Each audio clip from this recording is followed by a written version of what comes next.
ننقي بن ممتاز اللي هو هذه القهوة، هي اللي تأثر في طعم القهوة، في جودتها، في حموضتها. أهم شيء تاخذون حاجة نظيفة وجميلة. حلو الكلام؟ حلو.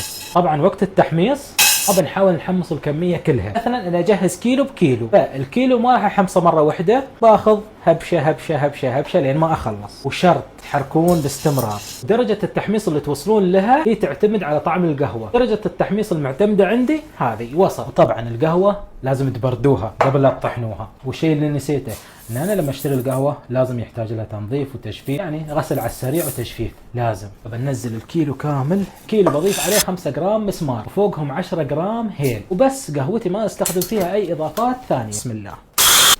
ويا وقت التعبئة بنعبيه في برطمان، وهذا اللي تسموه اهم شيء يكون زجاجي ويتسكر عدل. وبسم الله حبة حبة، وهذه قهوتنا وصارت جاهزة.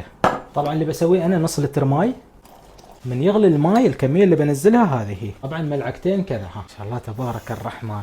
القهوة ما يحتاج تاخذ كثير على النار، غلوتين يا سلام. طشة هيل وطشة زعفران وطشة ماي ورد، وبنزل القهوة نسكر دلتنا ونقول علينا